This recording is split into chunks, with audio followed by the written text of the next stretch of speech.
শেখ হাসিনা বা আওয়ামী লীগ সরকারের কিন্তু 17 বছরের মাথা খারাপ হয়ে গেছে। তোমাদের মাথা খারাপ হতে 17 মিনিট সময় লাগবে না ভাই। আজকে সকালে পত্রিকায় দেখলাম ইউনূস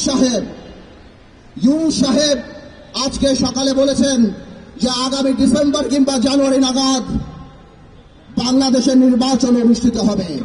আমার তরফ থেকে, আপনাদের তরফ থেকে ইউনূস সাহেবকে একটি ধন্যবাদ। তবে কিছু কথা খোলাখুলি বলে দিতে চাই ইউনূস সাহেব আপনাকে এবং আপনার সরকারকে।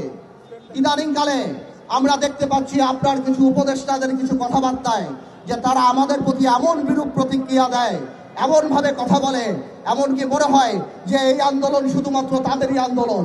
তোমাদের এই কথা বলার ধরন দেখে আমাদের মনে হয় যে তোমাদের মধ্যে ইচ্ছা, আশা, আকাঙ্ক্ষা জেগেছে যে তোমরা নির্বাচনে করে এই সরকারে থাকবা। আমার কোনো অসুবিধা নাই, তোমরা দল করো, তোমরা নির্বাচন করো, কিন্তু কোন দলকে ক্ষমতায় আনার জন্য নির্বাচনকে কোনোভাবে বিলম্বিত করা যাবে না।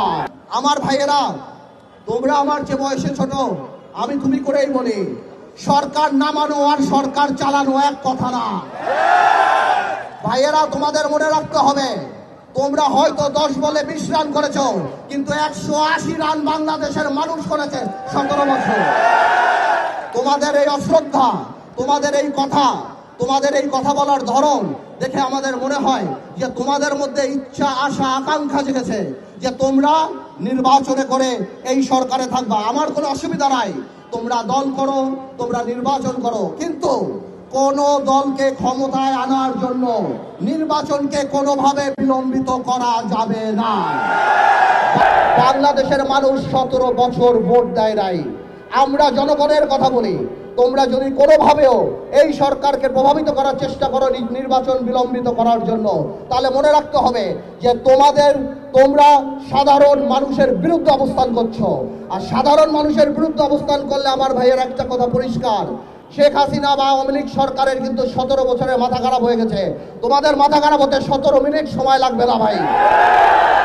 আমরা তোমাদেরকে সহযোগিতা করতে চাই, আমরা উন্নয়নমুখী, আমরা সংস্কারমুখী একটা নির্বাচন চাই, যে নির্বাচনমুখী একটা সংস্কার চাই, যাতে করে মানুষ তার ভোট দিয়ে যেতে পারে।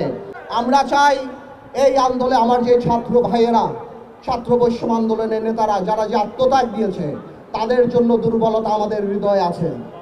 আমরা চাই ভবিষ্যতে তারা যদি রাজনীতিতে আসে ভালো কিছু করে, কিন্তু ভাইয়েরা আমার, এখন জাতি গঠন প্রক্রিয়ায় থাকতে হবে, সবাই মিলে মিশে কাজ করতে হবে দেশকে এগিয়ে নেওয়ার জন্য। 50 বছরে আমরা যেভাবে পিছিয়ে গিয়েছি, আজকে বিজয় দিবস একটা রাজনৈতিক দল গত 17 বছরে শুধুমাত্র পুরো স্বাধীনতা একটা মহানায়ককেই দায়িত্ব দিয়েছে, আর কারো দায়িত্ব দেয় নাই। শহীদ রাষ্ট্রপতি জিয়াউর রহমান থেকে আরম্ভ করে, তাজউদ্দিন সাহেব থেকে আরম্ভ করে, অন্য কারো কোনো ক্রেডিট এই সরকার দেয় নাই। ইতিহাস জানতে হবে, আমাদের ইতিহাস নিয়ে কাজ করতে হবে, আমাদের বাংলাদেশ নিয়ে কাজ করতে হবে, আমাদের ভবিষ্যৎ প্রজন্ম নিয়ে কাজ করতে হবে।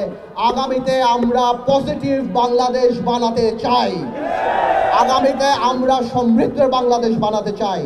আমাদের মাথায় রাখতে হবে 5 তারিখ, 5ই আগস্ট এবং 16ই ডিসেম্বরকে আমরা সিম্বল অফ ফ্রিডম হিসাবে নেব, হেট্রেড না।